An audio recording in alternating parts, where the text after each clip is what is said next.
함께 보실 하나님의 말씀은 시편 46편 1절에서 11절 말씀입니다. 시편 46편 1절에서 11절 말씀, 구약성경 836면에 있습니다. 시편 46편 1절에서 11절까지의 말씀입니다. 우리 한 절씩 교독하시고 마지막 절은 같이 봉독해 올리도록 하겠습니다. 하나님은 우리의 피난처시요 힘이시니 환난 중에 만날 큰 도움이시라. 땅이 변하든지 산이 흔들려 바다 가운데에 빠지든지 바닷물이 솟아나고 뛰놀든지 그것이 넘침으로 산이 흔들릴지라도 우리는 두려워하지 아니하리로다. 한 시내가 있어 나뉘어 흘러 하나님의 성 곧 지존하신 이의 성소를 기쁘게 하도다. 하나님이 그 성 중에 계심에 성이 흔들리지 아니할 것이라. 새벽에 하나님이 도우시리로다. 문나라가 떠들며 왕국이 흔들렸더니 그가 소리를 내심에 땅이 녹았도다.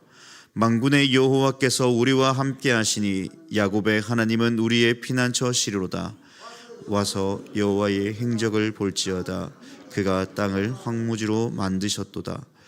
그가 땅끝까지 전쟁을 쉬게 하시며 활을 꺾고 창을 끊으며 수레를 불사르시는도다. 이르시기를 너희는 가만히 있어 내가 하나님됨을 알지어다. 내가 문나라 중에서 높임을 받으리라. 내가 세계 중에서 높임을 받으리라 하시도다. 같이 읽겠습니다. 만군의 여호와께서 우리와 함께 하시니 야곱의 하나님은 우리의 피난처시로더라. 아멘. 오늘은 하나님은 우리의 피난처시라라는 제목으로 함께 말씀을 나누도록 하겠습니다. 여러분의 피난처는 누구이십니까? 이 질문 앞에 이미 시편 46편을 읽고 또 제목을 보면서 이미 정답을 내셨을 거라 생각합니다. 정답은 당연히 하나님이지라고 모두 대답할 것입니다. 이 뻔한 질문과 이 뻔한 정답 속에서 그렇다면 과연 나의 삶 가운데 진짜 나는 나의 피난처가 하나님이심을 믿고 신뢰하는가에 대하여 우리가 좀 생각해 봤으면 좋겠습니다. 시편 46편은요, 하나님은 우리의 피난처가 되신다는 사실을 이미 우리에게 상기시켜 주고 있죠. 그러나 우리가 피난처라는 단어를 들을 때 아마 피난처에 대한 이미지를 그려보면 피하고 숨을 곳이 피난처가 되는구나라고 생각할 때가 많다는 것이죠. 하지만 시인이 말하는 피난처는요, 그런 숨을 장소와 이 공간적인 이미지가 아니라 하나님 자체만으로 우리의 피난처에 되어주시는 분이심을 말하고 있습니다. 우리가 힘들고 지칠 때 함께 하시며 도우시는 하나님이심을 이미 시인은 선포하고 있다는 사실이죠. 그러면 나의 피난처가 누구인가를 기억하기 위해 그러면은 우리는 하나님 앞에 어떠한 신뢰와 믿음을 가지고 하나님 앞에 나아가야 되겠습니까? 오늘 이에 대해서 1절은 이렇게 이야기합니다. 하나님은 우리의 피난처시요 힘이시니 환난 중에 만날 큰 도움이시라. 시인은요, 우리의 도움과 피난처가 되시는 분이 하나님이심을 굳건하게 신뢰하며 고백합니다. 이 피난처라는 말 자체도 이 비바람과 같은 위험을 피할 수 있는 장소의 개념을 가지고 있죠. 하지만 우리는 이 말의 의미를 문자적으로 받아들이기보다 하나님께서 당신의 백성들을 환난과 위협으로부터 포개어 주시고 우리를 그의 날개 아래 보호해 주신다는 사실을 고백하며 나아가야 됩니다. 세상의 모든 것들이 그러하듯 결국 공간적인 것과 그리고 시각적인 모든 것들은 사라져 없어질 것입니다. 영원토록 지속이 되지 않죠. 이러한 공간적 의미에서 이 사물이 우리를 영원히 보호해 주실 것이다 라는 사실은 우리가 이미 그것들이 영원하지 않다는 것을 전제로 할 때 하나님의 그 보호하심 또한 피난처가 되신다는 것 또한 공간적으로 또 물질적으로 생각한다면 영원성은 가지고 있을 수 없습니다. 그러나 하나님은 영원하신 분이시며 창세 전부터 지금까지 그 백성들을 돌보시는 하나님이심을 우리가 바라볼 때에 하나님은 결코 무너지거나 또한 없어지지 않는 영원성을 가지시고 우리를 돌보아 주시는 하나님이십니다. 그러므로 우리가 하나님의 영원성과 전능성으로 우리를 인도해 가신다는 사실을 우리는 반드시 기억해야 되는 것이죠. 이 사실을 나타내는 단어가 바로 피난처 다음에 나오는 힘이라는 것입니다. 힘이 고유의 뜻은 강하다라는 의미를 가지고 있죠. 힘은 하나의 본질적인 속성이며 때로는 하나님의 음성으로 나타내어지기도 하고 때로는 그의 팔로 그의 능력을 나타내시며 우리를 인도하고 도우시는 그 하나님이심을 말씀해 주고 있죠. 그러면 인도하다라고 했을 때 우리의 삶 가운데 무엇으로부터 우리를 인도한다고 성경은 이야기합니까? 바로 환난 중에서 우리를 도우신다는 겁니다. 여러분, 환난이라는 원뜻은요, 이 고통과 역경, 이 고난 등의 의미를 지니고 있습니다. 때때로 이 고통과 역경 그리고 이 고난은 우리의 의지와는 상관없이 어려움을 맞닥뜨릴 때가 있다는 것이죠. 그리고 그 고난을 만날 때 우리는 하나님에 대하여 원망할 때가 많습니다. 하나님, 왜 나에게 이러한 어려움을 주십니까? 다른 사람들은 저렇게 잘 살아가는데 왜 나에게는 이렇게 힘들고 고통스럽고 아픈 그러한 상황들을 만나게 하십니까? 라고 하나님에 대하여 원망할 때가 많다는 것입니다. 그런데 생각해 보세요. 정말 하나님께서 그 자리에 우리를 내버려 두시는 하나님이셨습니까? 그렇지 않습니다. 창세전부터 지금까지 성경 어디를 봐도 하나님은 고난 가운데 그냥 우리를 내버려 두는 하나님이 아니시라는 것이죠. 하나님께서는 지금도 여전히 나를 돌보시며 나를 인도해 가시는 하나님이십니다. 우리를 광야라는 장소에서 또한 이스라엘이 그 광야 가운데 지낼 때에도 하나님께서는 그들을 먹을 것과 마실 것과 심지어 그들의 모든 삶의 터전 가운데 하나님은 역사하시고 인도해 가셨습니다. 우리를 광야라는 장소에서 오히려 우리를 훈련시켰던 것처럼 지금도 여전히 우리를 단련하시며 하나님을 향한 그 계획 가운데 여전히 우리를 인도해 가고 계신다는 것이죠. 그 사실을 어떻게 믿을 수 있냐고요? 바로 하나님이 오늘 환난 중에 만날 큰 도움이시기 때문이라는 것을 시인이 고백하는 것처럼 그 환난 가운데 하나님은 우리를 도우시고 여전히 지켜주시는 하나님이시기 때문입니다. 그리고 도움이라는 뜻 자체가 바로 구원과 직결해 볼 수 있죠. 왜냐하면 지금 시인이 겪고 있는 상황을 보면 큰 적들, 다시 말해 원수들로부터 하나님께서 그들을 구원하시고 건져주셨기 때문입니다. 때로는 환난의 때에 가서야 비로소 하나님의 피난처 되심과 환난 날에 만날 큰 도움이 되심을 우리는 느끼고 살아갈 때가 참 많죠. 하지만 하나님은 환난의 뿐만 아니라 보이지 않으시지만 지금도 여전히 우리의 삶의 그 걸음걸음마다 우리를 인도해 가고 계십니다. 우리의 피난처가 되어주시고 계십니다. 환난 가운데 도움을 주시고 우리를 인도해 가시는 그 하나님이심을 우리는 반드시 기억하며 그 고통 속에서라도 이 시인의 고백처럼 하나님은 우리의 피난처가 되신다는 사실을 날마다 입술로 고백하며 하나님을 찬양하는 우리 모든 성도님들이 되었으면 좋겠습니다. 두 번째로 하나님이 나의 피난처가 되어주신다라고 했을 때 하나님이 계시는 곳은 결코 흔들림이 없다는 사실을 우리는 기억해야 됩니다. 2절과 3절 말씀이죠. 그러므로 땅이 변하든지 산이 흔들려 바다 가운데 빠지든지 바닷물이 솟아나고 뛰놀든지 그것이 넘침으로 산이 흔들릴지라도 우리는 두려워하지 아니하리로다. 지금 시편 46편의 배경의 무대는요, 열왕기하 19장에서 히스기야 시대의 아수르 왕 사네립이 유다의 모든 견고한 성을 쳐서 취한 후 아수르의 군대 장관 랍사게가 이 대군을 이끌고 히스기야 왕의 침략을 당한 사건을 배경으로 다루고 있습니다. 아수르 당시에 강대한 적이 있었고 누구도 그들을 막을 수 없었죠. 이러한 위기 속에서 그들은 당연히 두려울 수밖에 없습니다.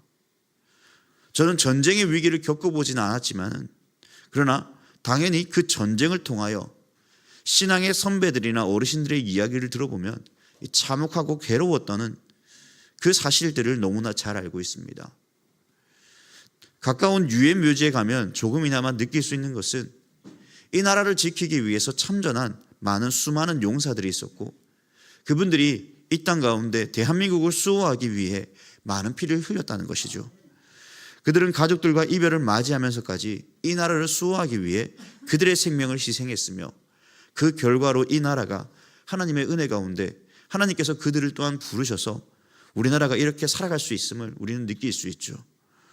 우리는 성경의 말씀을 통해 이미 바벨론과 바사, 이 아수르 제국이 얼마나 강대한 나라였고 그 나라들로 인해 이스라엘 백성들이 얼마나 고통당했는가를 알 수 있습니다.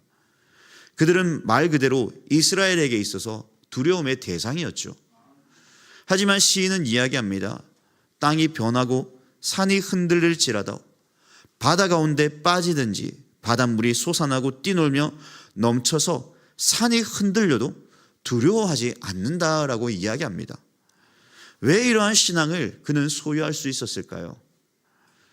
고통당하면 당연히 힘들어하고 두려워하기 마련인데 오히려 그의 삶의 신앙은 그 두려움과 고통보다 앞서서 일하시는, 지금까지 나의 삶을 지키고 인도하시는 그 하나님을 더욱 신뢰하였기 때문입니다.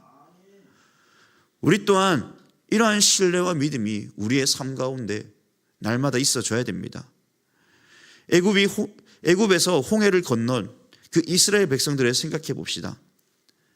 하나님께서 홍해를 건너가게 하시며 쫓아오는 애굽의 병거와 그 수레를 그들이 쫓아올 때 얼마나 두려웠겠습니까? 광야에서 그 햇빛이 가득한 그 광야에서 낮에는 구름 기둥으로 밤에는 들 짐승으로부터 그 추위로부터 하나님께서는 불 기둥을 지키시며 그들을 이끄셨습니다. 먹을 것이 필요하면 만나와 메추라기로 그들을 먹이셨고 목마르다 할 때 하나님께서는 반석을 치셔서 그들에게 목마름을 채우셨습니다. 그것이 이스라엘 백성들이 하나님을 향한 그 신뢰와 믿음을 가지고 살아간 것이죠. 우리 가운데서도 마찬가지입니다. 여전히 눈에 보이지 않는 그러한 상황 가운데에 하나님을 신뢰하며 나아갈 때에 하나님께서는 우리의 삶 하나하나 지키시고 우리의 필요를 따라 채우시는 하나님의 놀라운 은혜를 우리는 경험하게 될 것입니다. 6절 말씀에서도 이 시인이 고백하는 땅이 녹는다라는 이 의미는 하나님을 대적하는 원수나 나라들이 하나님의 음성이 나타나는 순간 나라가 허물어지고 사라져 버렸다라는 그러한 의미를 담고 있죠. 그래서 그 강대한 나라들은 하나님의 음성에 의해 사라지고 망하는 일들이 역사 가운데 나타났습니다. 그리고 이스라엘은 세계의 정세 속에서 하나님의 은혜 가운데 애굽에서 또한 바벨론에서 포로된 자가 자유함을 얻는 놀라운 은혜를 경험하였지 않습니까? 이어 9절 말씀을 보세요. 그가 땅끝까지 전쟁을 쉬게 하시며 활을 꺾고 창을 끊으며 수레를 불살른다고 합니다. 고대 사회에서 전쟁의 도구는 이 활과 창과 수레였습니다. 이 무기들로 나라를 정복했고 무장하며 아무도 넘볼 수 없는 그 강대한 나라로 그들은 세워져 갔죠. 이러한 강력한 무기를 가진 적 앞에 죽기로 작정하지 않는다면 이 전쟁을 치를 수 있겠습니까? 아마도 죽기를 각오하지 않는 이상 그 전쟁을 포기할 것입니다. 승산이 없는 싸움에 달려들지 않겠죠. 그런데 하나님께서는 어떻게 한다고 말씀하십니까? 9절 말씀에 그들의 활을 꺾고 창을 끊고 수레를 불사르게 한다라고 말씀합니다. 사람들은 생각할 때에 강력한 무기, 강대한 인원, 모든 전쟁의 승패들이 사람이 쥐고 있는 것처럼 느껴지지만 정작 모든 전쟁의 승패는 하나님의 손에 있다라는 사실을 기억해야 됩니다. 이미 모든 전쟁의 승패가 하나님의 손에 달려 있다면 우리는 더욱 나의 피난처가 되시는 하나님을 신뢰하며 살아간다는 것은 당연한 결과입니다. 그러면 하나님께서 그들의 활을 꺾고 창을 끊으시고 수레를 불사르게 하시는 이유가 무엇입니까? 이방 나라들을 보라는 겁니다. 세상의 모든 것들을 창조하시고 다스리시며 전쟁의 승패까지 인도하시는 그 하나님이, 그 만왕의 왕 되신 하나님이 누구이신가를 너희는 똑똑히 바라보라는 것이죠. 10절 말씀입니다. 이르시기를 너희는 가만히 있어 내가 하나님 됨을 알지어다. 내가 문나라 중에서 높임을 받으리라. 내가 세계 중에서 높임을 받으리라 하시도다. 여러분, 전쟁에서 중요한 것들이 있다면 바로 군사를 이끌고 작전을 짜고 계획하는 사령관입니다. 사령관의 계획과 명령이 그 전쟁의 승패를 가르기도 하죠. 아무리 뛰어난 장수가 있다 해도 혼자서 모든 것을 감당할 수 없습니다. 오히려 자기가 뛰어나다고 하여 사령관의 명령을 듣지 않는다면 처음에는 자신의 힘으로 능력으로 어떻게든 버텨보겠지만 결국 그는 힘이 다하여 적들의 손에 죽고 말 것입니다. 그러하기에 시인은 오늘 살아가는 저와 여러분들에게 이렇게 교훈하죠. 너희는 가만히 있으라. 너희의 생각, 너희의 지식, 너희의 능력이, 너희의 계획이 아무리 완벽하고 철저하여도 너희는 모든 것들을 멈추고 하나님의 그 말씀 앞에 그 고통 가운데 하나님을 신뢰하며 하나님을 믿으라고 합니다. 다시 말해 하나님의 절대 주권과 뜻을 너희의 지식과 계획을 앞서 하나님보다 먼저 앞서지 말라고 이야기합니다. 그런데 우리는 고민하고 생각할 것입니다. 나를 환난 가운데 넘어뜨리려고 하는, 나를 죽이려고 하는 그러한 자들이 눈앞에 있는데 어떻게 하나님 참고 기다려야만 합니까? 응답하시지 않는 그 하나님 앞에 어떻게 지금 내가 기다리며 참고 살아가야 됩니까? 라고 말할 수 있겠죠. 하나님, 지금 내 환경이 어떠한지, 내 처지가 어떠한지 하나님 보세요. 지금 내 앞에 고난이 있습니다. 이거 해결해야 됩니다. 이거 내버려 두면 하나님 저 진짜 죽습니다. 하나님 이거 해결하지 않으면 안 됩니다. 하나님께 말합니다. 이러한 고통 가운데 있을 때에 응답하지 않는 잠잠하시는 그 하나님 앞에 어떻게 참고 기다리라라고 말할 수 있겠습니까? 라고 생각했지만 그러나 기억합시다. 하나님께서는 이 일들을 통해 내가 스스로 뭔가 해결하기보다 네가 나를 얼마나 더 신뢰하며 네가 나를 향하여 어떻게 참고 기다리는가를 바라보고 계시는 하나님이심을, 하나님을 더 의지하며 살아갈 때 하나님께서는 그 모든 문제를 반드시 해결하시고 회복해 하실 그 하나님이심을 우리는 바라봐야 됩니다. 하나님의 진정한 나의 피난처 되심을 우리는 고백해야 되죠.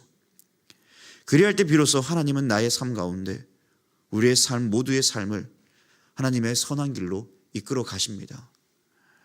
그렇다면 우리 모두는 이러한 시인의 고백과 권면 앞에 어떻게 반응하며 살아가시겠습니까? 하나님이 진짜 나의 피난처이시고 힘이심을 믿고 고백하며 살아가시겠습니까? 환난의 때에 큰 도움이심을 우리가 믿고 하나님을 바라보며 신뢰하시겠습니까? 여전히 지금 나의 믿음이 연약하여 조금 더 확신이 필요하십니까? 우리 한번 11절 말씀을 우리 한번 보도록 하겠습니다. 우리 11절 말씀 다 같이 읽겠습니다. 시작.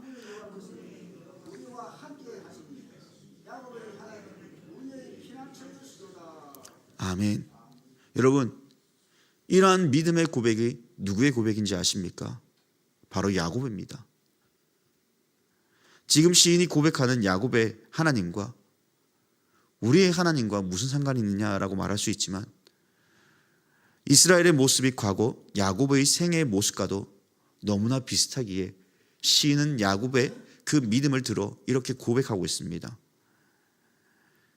야곱은 우리가 알듯이 참 많은 어려움과 고난 가운데 있었습니다. 태어날 때도 그러했고 형 에서와의 관계, 외삼촌 라반과의 관계, 딸 디나가 겪은 고통, 거짓으로 치장된 요셉의 사망 소식 등 많은 어려움이 그의 인생 가운데 있었죠. 그럴 때마다 야곱은 하나님 앞에 나의 산성이 되어주셨고 그의 후손들을 통해 당신의 언약 백성인 이스라엘을 이루게 하셨음을 우리는 바라보아야 됩니다. 고난과 아픔이라는 그 역사 속에서 여전히 야곱은 하나님을 신뢰하였습니다. 그의 피난처가 되어주셨죠. 이제는 과거 야곱의 하나님이 그 피난처가 되어주시는 하나님이 아니라 오늘을 살아가는 우리의 하나님께서 나의 피난처가 되어주신다라고 말씀합니다. 이러한 믿음의 고백이 우리의 생애가 끝나는 그 순간까지 변치 않는 믿음으로 자라가기를, 또 고백하며 살아가기를, 그렇게 또 하나님을 신뢰하며 나아가는 귀한 우리 모든 성도님들이 되기를 주님의 이름으로 간절히 부탁드립니다.